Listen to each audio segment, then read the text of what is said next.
नमस्कार। आज हम लोग जिस टॉपिक के बारे में पढ़ेंगे उसका नाम क्या है? रूस की क्रांति। ठीक है, आज हम लोग इस टॉपिक में जानेंगे, ठीक है ना, इस चैप्टर में जानेंगे कि रूस की क्रांति कब हुआ था और उस रूस की क्रांति के होने के कौन कौन से कारण थे। ठीक है ना, जैसे भारत आजाद हुआ तो भारत आजाद होने का भी बहुत सारा रीजन था। ठीक है ना, बहुत सारा क्रांति हुआ, बहुत सारे लोग बलिदान दिए तब ना भारत आजाद हुआ।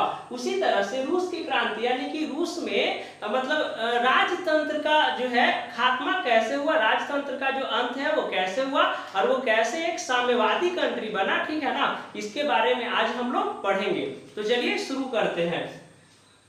देखिए, रूस की क्रांति जो चैप्टर है रूस की क्रांति, तो रूस की क्रांति सबसे पहले कब हुआ था?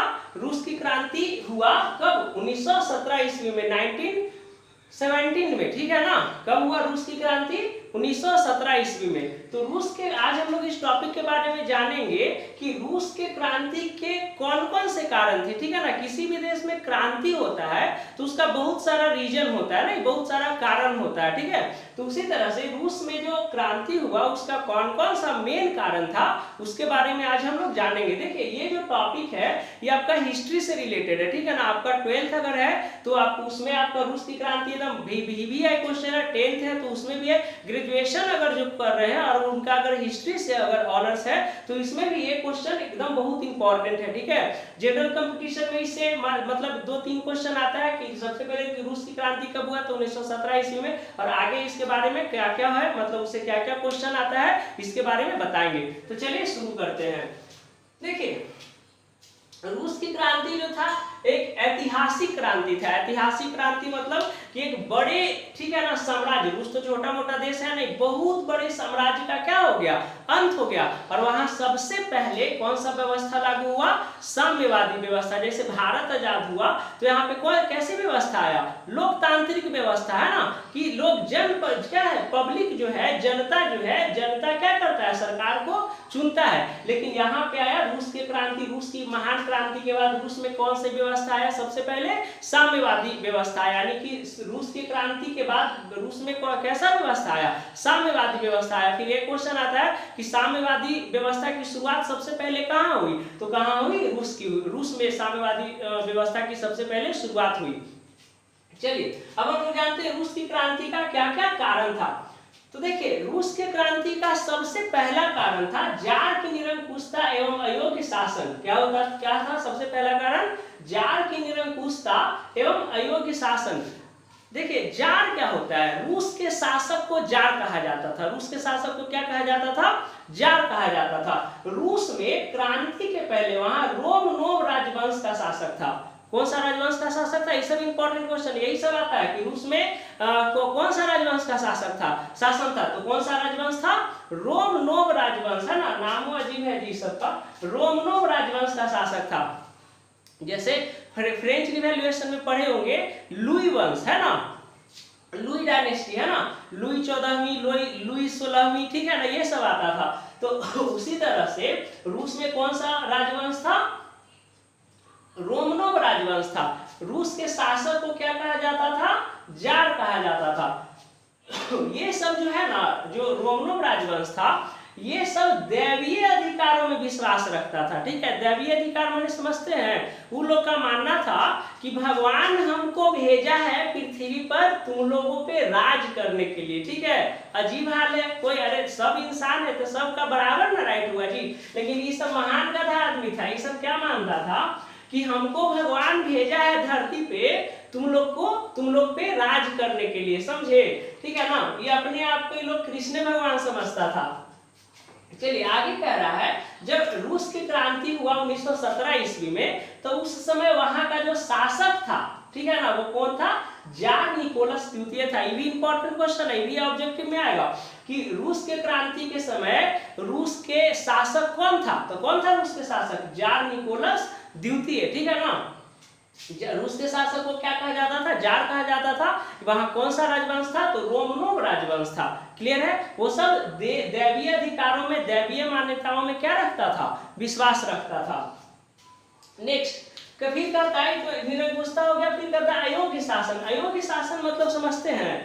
अयोग्य शासन मतलब होता है कि वो मतलब जो राजा होता था ना, जो शासक होता था वहां का, वो बिल्कुल अयोग्य होता था। अयोग्य माने समझते हैं, अयोग्य माने होता है बाबू कि मतलब जिसको मतलब क्या है, राजनीति में व्यवहार में क्या है, नॉलेज कम है। नॉलेज मतलब जो जानकारी है वो कम होता है। जैसे पहले के आप जानते होंगे कि राजा का बेटा ही राजा बनता है, ठीक है ना, चाहे वो क्या है, काहे में वो अंगूठा छाप रहे, लेकिन चूंकि राजा का बेटा है इसलिए क्या बनेगा, राजा बनेगा। अभी देखिए पॉलिटिकल का बात है, भड़किएगा नहीं। अभी देखिए बिहार में जो है लालू जी का सरकार था, लालू जी जब जेल चल गए तो ऐसा थोड़ी था कि राजद में नेता की कमी था, बढ़िया बढ़िया नेता की कमी था, ठीक है, लेकिन मुख्यमंत्री किसको बना के गए थे, राबड़ी देवी के, जो कि अंगूठा छाप थी, ठीक है ना। अभी भी देखिए तेजस्वी यादव को देखिए, ठीक, तेजस्वी यादव को देखिए, वो 9वां फेल है, ठीक है ना, लेकिन बनना उसको क्या है, बिहार का सीएम बनना है, ठीक है ना। अब यहाँ तो खैर चाय बेचने वाला प्रधानमंत्री बन जाता है, जो है ना, उससे भी इससे भी क्या मतलब कोई बेवकूफ आदमी होगा, ठीक है, धीरे धीरे देश को बेच रहा है, ठीक है। और फिर भी मूर्ख है ऐसा जनता कि भारत के सभी जनता जो क्या है उस पर एकदम आंख मूंद के भरोसा कर रहा है कि नहीं मोदी जो कर रहा है सही कर रहा है। वो तो बाबू 5 साल 10 साल के बाद जब आओगे ना तब पता चलेगा कि मोदी क्या कर रहा है। चलिए खैर छोड़िए ये सब। देखिए हम लोग क्या पढ़ा रहे थे, रूस की क्रांति में हम क्या बताए थे कि नियुक्ति का जो आधार है वो योग्यता नहीं है, ठीक है ना। कांग्रेस में देख लीजिए राहुल गांधी जो है, राहुल गांधी से अच्छे नेता हैं, लेकिन पीएम किसको कांग्रेस वाला बनाएगा, राहुल गांधी को बनाएगा, इसीलिए कांग्रेस हार जाता है, ठीक है। क्या कर रहा, वंशवाद को बढ़ावा मिलता है, ठीक है ना, चाहे उसमें क्वालिटी हो चाहे नहीं हो। यहाँ तो नेता का बेटा नेता बनेगा, जैसे राजा का बेटा पहले राजा बनता था, चाहे वो अंगूठा छाप का है नहीं हो, ठीक है। तो उसी मतलब क्या होता था, जो नियुक्ति का जो आधार था वो योग्यता नहीं था, है ना, क्वालिफिकेशन नहीं था, ठीक है। और उसमें जो था जैसे सलाहकार भी क्या होता था, ठीक है ना, चटुकारिता करता था, नहीं दरबारी पहले क्या था, चटुकारिता में करता था जी, राजा का झूठा बखान कर लिख दिया था, ठीक है ना।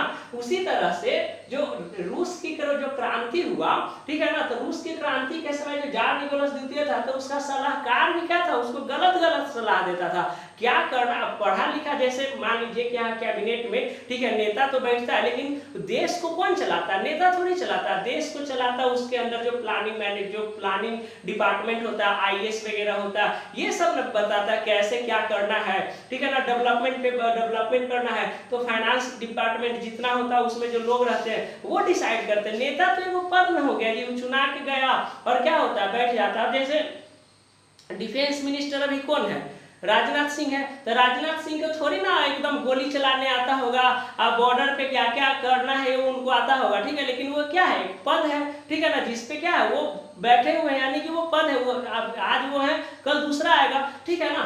लेकिन ये क्या होता है, नियुक्ति का आधार योग्यता नहीं था और वहां पे क्या था, गलत सलाहकार था, ठीक है ना, सलाह ही सही से नहीं देता था। जैसे आज जो है हम बताया अभी कि जो राजनाथ सिंह है क्या है, भारत के क्या है डिफेंस मिनिस्टर है ना, तो डिफेंस मिनिस्टर एक पद हो गया, ठीक है ना, उसमें क्वालिफिकेशन हो चाहे नहीं हो वो बैठवे करेगा, ठीक है। जैसे सीएम क्या है, वो पद है, आप पढ़ा लिखा हुआ आदमी को बैठा सकते हैं, अंगूठा छाप आदमी को ही बैठा सकते हैं, ठीक है। चलिए आगे नेक्स्ट था कृषकों की दयनीय स्थिति।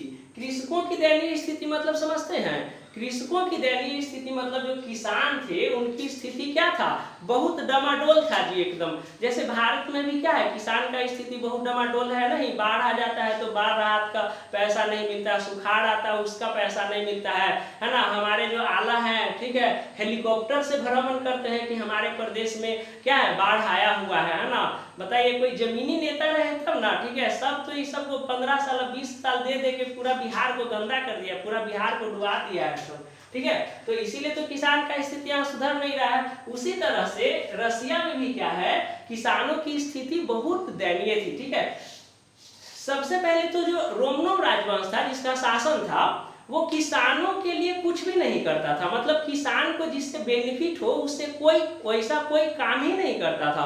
और दूसरा पॉइंट है कि किसान को है ना, मतलब फसल के रूप में सरकार को एक निश्चित टैक्स देना पड़ता था। एक तो देखिए सरकार किसान के लिए कुछ कर नहीं रहा है, और किसान अगर फसल उपजा भी रहा है तो उसका एक बड़ा हिस्सा क्या होता था, वहां का जो रोमनोव राजवंश था वो कर के रूप में, टैक्स के रूप में क्या कर लेता था, वसूल कर लेता था। तो बेचारा क्या था, कृषकों को, किसानों को तो दोहरा मार हो जाता था, ठीक है। तो इसीलिए क्या है, इन लोगों में क्रांति की भावना पनपी। नेक्स्ट देखिए, थर्ड है मजदूरों की दयनीय स्थिति। मजदूरों की दयनीय स्थिति मतलब वहां पे मजदूर को कोई राजनीतिक अधिकार नहीं था, कोई राजनीति में भाग लेने का कोई अधिकार नहीं था, ठीक है ना, कोई राजनीतिक अधिकार उसको नहीं दिया गया था। फिर कहता हड़ताल नहीं कर सकते थे। यहाँ तो क्या है, कम से कम डेमोक्रेसी है, लोकतंत्र है ना जी। तो हम लोग क्या है, अब मोदी गलत डिसीजन, देश बेच रहा है तो पूरा विपक्ष हाथ तवा मचा देता है ना कि देश बेच दिया, चौकीदार चोर है, बहुत सारा ये है, जुमलाबाजी करता है ना, फेंकू है, बहुत सारा उसका नाम दे दिया, है ना। चूंकि यहाँ पे क्या है, डेमोक्रेटिकल राइट है ये सब, है ना, लोकतांत्रिक अधिकार है हम लोगों को कि हम लोग अपना आवाज को उठा सकते हैं। लेकिन वहां मजदूर जो है उनको कोई राजनीतिक अधिकार नहीं दिया गया था और ना ही वो हड़ताल कर सकते थे, ठीक है ना। आज क्या होता है, हम पैसा बढ़ाना है, वेतन बढ़ाना है तो बैंक वाला कर्मचारी क्या कर देता है, हड़ताल पे चढ़ जाता है। यहाँ पे क्या होता है, ऑटो हड़ताल हो जाता है। नहीं, अगर मान लीजिए कि कोई झगड़ा हो गया, कोई ऑटो वाला के पीट देता है ना, तो पूरा ऑटो वाला हड़ताल कर देता है जी। लेकिन ये सबको हड़ताल करने का राइट्स नहीं था। नेक्स्ट कहता है ना, इनसे क्या होता था, राजनीतिक अधिकार नहीं था, हड़ताल नहीं कर सकते थे, इनसे काम अधिक लिया जाता था और मजदूरी कम दिया जाता था। इसलिए मजदूरों के मन में भी क्रांति की क्या है, भावना पैदा हुई, है ना, जो क्या है, रूस के क्रांति का कारण बना। फोर्थ कह रहा है औद्योगिकरण की समस्या, है ना। देखिए, किसी भी देश की अर्थव्यवस्था वहां के उद्योग पे निर्भर करता है। नहीं, अगर उद्योग धंधा किसी देश में ज्यादा है तो उस देश की अर्थव्यवस्था क्या होगा, आगे जाएगा, अप रहेगा, ठीक है। लेकिन किसी भी देश में अगर अर्थव्यवस्था, उद्योग, किसी भी देश की अर्थव्यवस्था क्या है, अगर उद्योग वहां का बढ़िया नहीं है, उद्योग धंधा है ही नहीं, तो अर्थव्यवस्था उस देश का क्या होगा, फॉल रहेगा, नीचे रहेगा, डाउन रहेगा, ठीक है ना।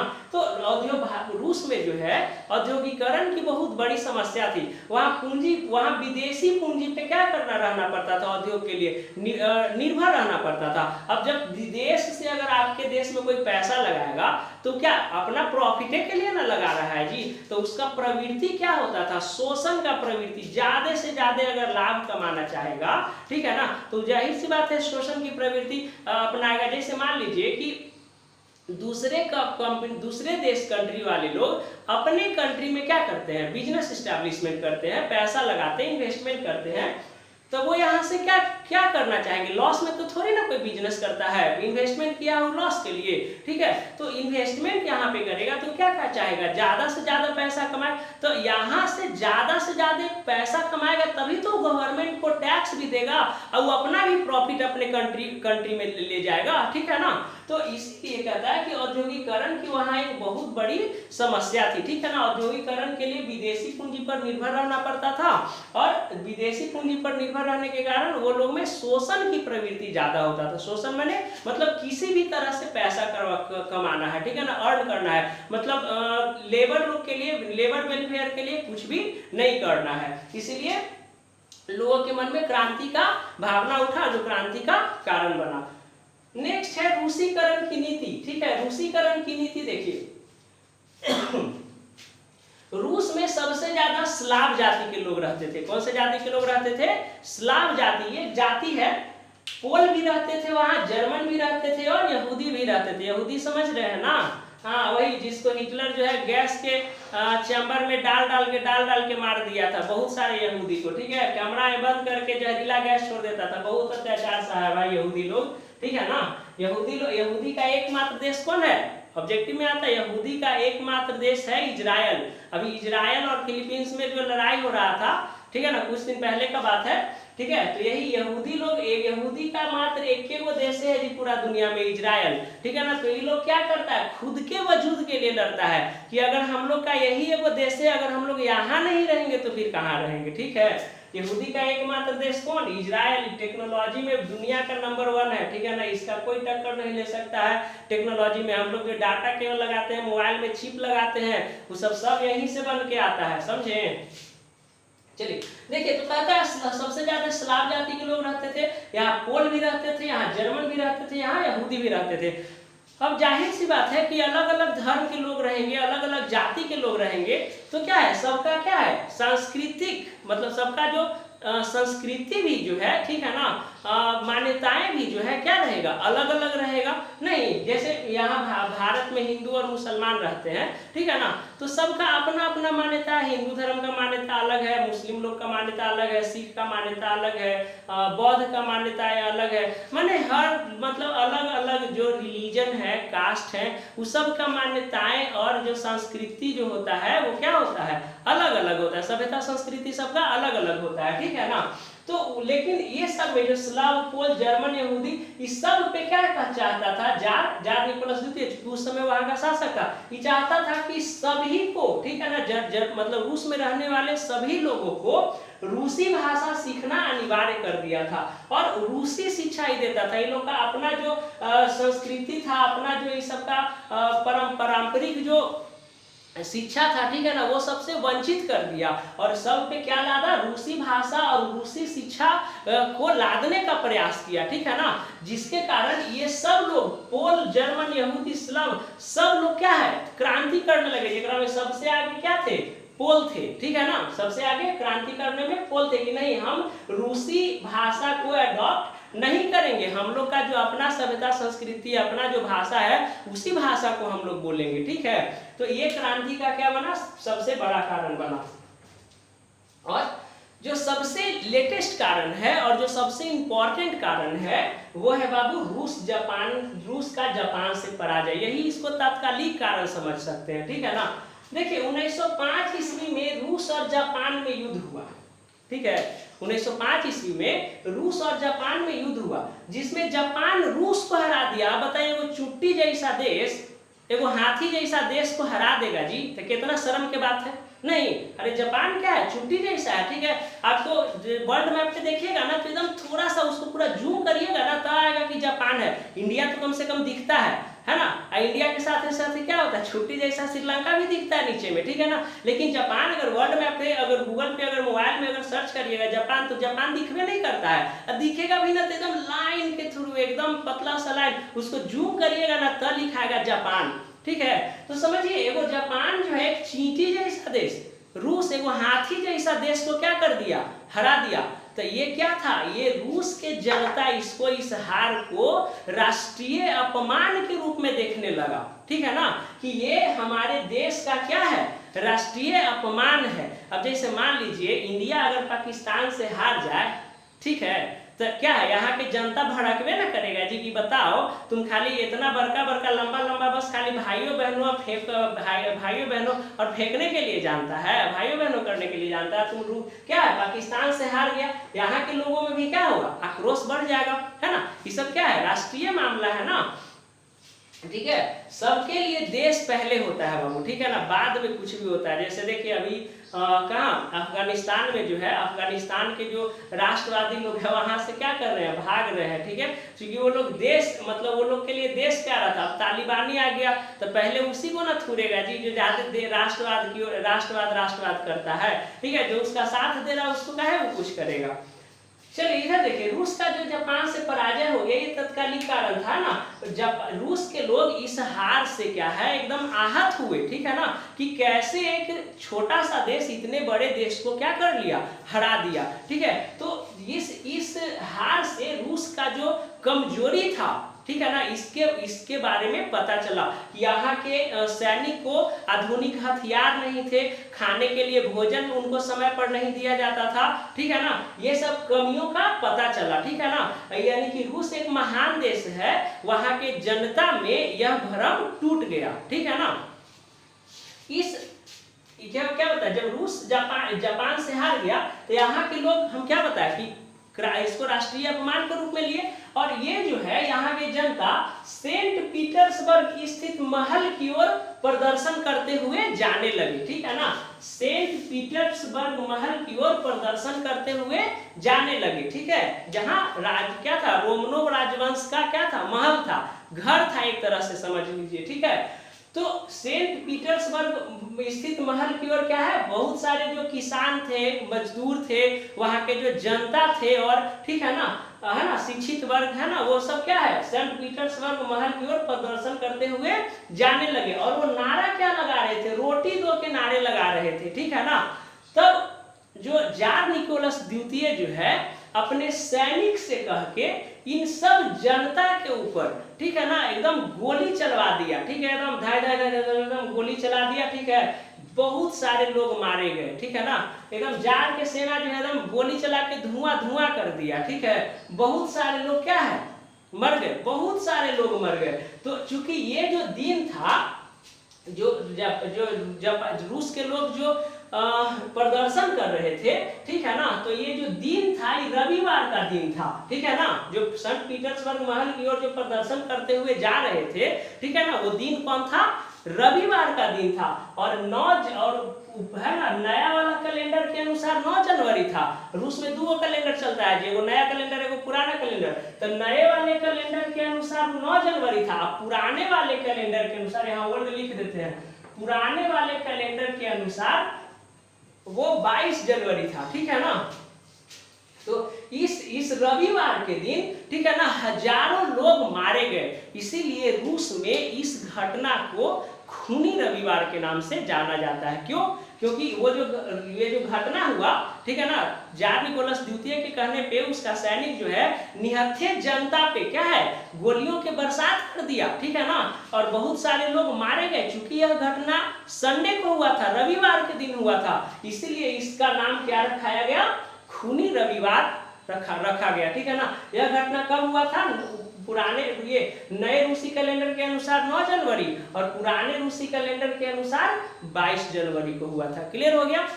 इसको ऐसे समझ सकते हैं, भारत में जब जो जैसे जालियांवाला बाग हत्याकांड हुआ था, ठीक है ना, कि मतलब चारों ओर चार दीवारी पे चढ़ के और क्या थे जो अंग्रेजी सैनिक जो थे क्या थे हमारे निहत्थे लोगों पे गोलियां बरसाने लगे। तो भारत में इसको क्या कहा जाता है, ब्लैक डे कहा जाता है ना।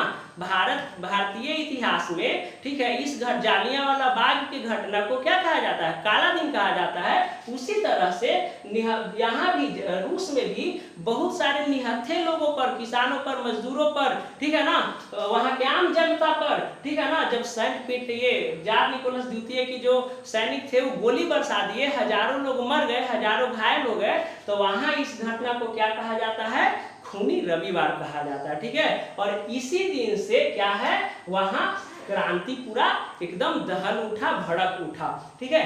तो आई होप आज के टॉपिक में रूस की क्रांति का क्या कारण था मेनली ये आप समझ चुके होंगे, ठीक है। जय हिंद।